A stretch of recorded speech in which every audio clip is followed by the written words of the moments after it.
If you're going on vacation, you're probably reading all the reviews on social media, on Google reviews, and you see that the service quality in hotels and resorts have gone down. And this is the sad post-pandemic reality. During the pandemic, we were all locked in our houses for 2 years, and now everybody just wants to travel. And the hotels, during the pandemic, they laid off all their workers and they haven't caught up with hiring them back yet.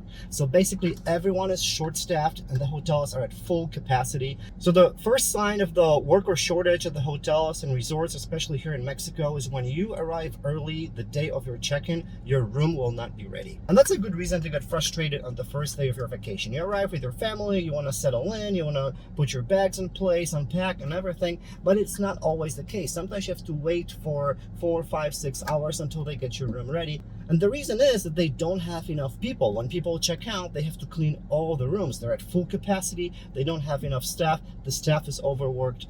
So what can you do not to be frustrated? Basically, right now, you have to have realistic expectations. When you go on vacation, you have to know what's going on. This is the post-pandemic world.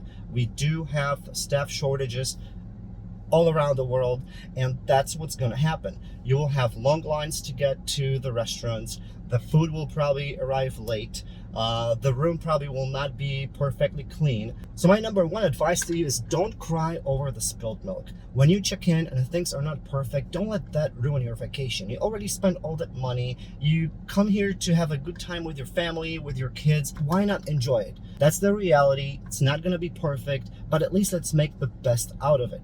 If your room's not ready, just go to the swimming pool area, maybe change in the bathroom into your swimming trunks, get a couple drinks, order some food, and just have a great time. Wait until the room is ready. If you don't want to sit by the swimming pool, just get a cab, go to town, go out for some street tacos, get some drinks, and then come back to the hotel in the evening when your room's ready. Another thing is when you want to go to a restaurant and there's long lines and they don't have reservations. So what do? Just basically plan ahead of time. On your first day when you arrive, talk to a concierge, talk to a manager, and try to make the reservations for the rest of the week. Don't wait till the last minute. And if they don't take reservations, you have to be there before they open and wait in line. So if the restaurant opens at 6 or 6:30, be there at 5:30, 5:45. Just grab a couple drinks, stand in line, and you'll be sure to get a table at the restaurant that you want to go that evening. If there are things that are imperfect in your room, something's not clean, the sheets are not changed, you're missing something, take care of that all on the first day. Call the manager, call the front desk, tell them, hey, I'm missing this, missing that, I need this fixed. Hopefully by the next day, within the next 24 hours, they will get everything done and the rest of your stay will be perfect. I read that the most issues are when you go on vacation in a big group. In a large group, for example, you have a family reunion and there's 20 or 30 people arriving and everyone made a reservation with a different travel agency or through a hotel member or something like that. So if there is a large group going, try to make the reservation directly with the hotel and try to be on the same reservation so that the hotel workers, they actually know who is in your group. They can put you all in the rooms close to each other. They can plan your reservations together, because otherwise it's really hard for them to put you guys together and organize everything, and then you get frustrated that your family members are not at the table, they're in the room in a different building or anything like that.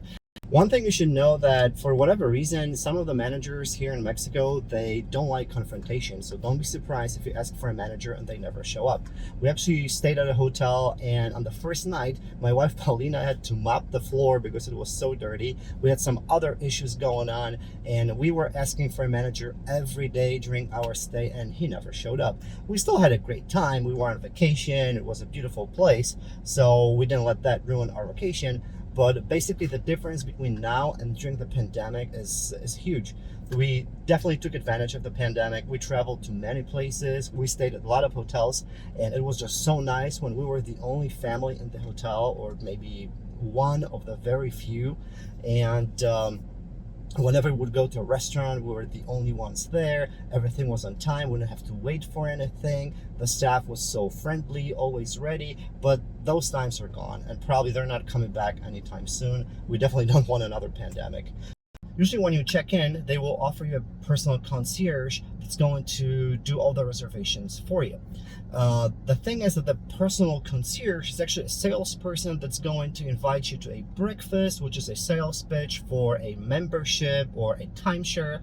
They don't like to use that word, but actually that person will get you reservations to all the restaurants that you want. So maybe it's not a bad idea to sit through the sales meeting. It's usually a breakfast, then it's a couple hours of tour around the property. So it is kind of wasted time, especially if you're not interested in buying a membership or a timeshare. But actually that personal concierge, he has some back channels that they can get you reservations to spa, to a restaurant that you need to go to. So you might actually sacrifice those couple hours and get your stuff done, get your reservations in place. Another tip that I like to give you is tip the workers. They really are overworked, and they're doing their best to make sure that your stay is amazing and that you have really good vacation, but they just work 14, 16, 18 hours sometimes. They make only $6, $7, $10 a day. So please tip them, and maybe if you tip them well, they will remember you, and next time they will know what kind of drink you want. Maybe they'll just come and ask you if you want another one. So that could shorten that wait time whenever you're waiting on a meal or a drink or anything like that. So that might actually improve the overall experience during your stay. But overall, just have realistic expectations that probably it's not going to be perfect. If your stay is perfect, that's awesome. That's a bonus. But right now, it's a really hard situation all over the world, in all the hotels, all the resorts, and I'm sure that all the workers and managers, they're doing the best for all of us to enjoy our vacation, and it's not always working out.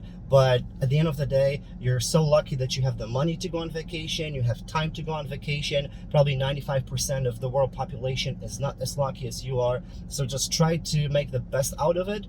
Don't cry over the spilled milk. It's not worth it. And just have a great time. Don't let those little things ruin your vacation.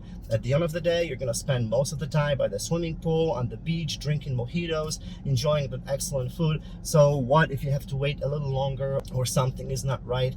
Just let it go. Talk to the managers, talk to the staff, be friendly to them. Your attitude actually matters a lot. If you're nice to them, they will be nicer to you, and they will be more likely to get stuff done. Tip them well, because they really are underpaid and overworked, and I'm sure you will have a wonderful vacation.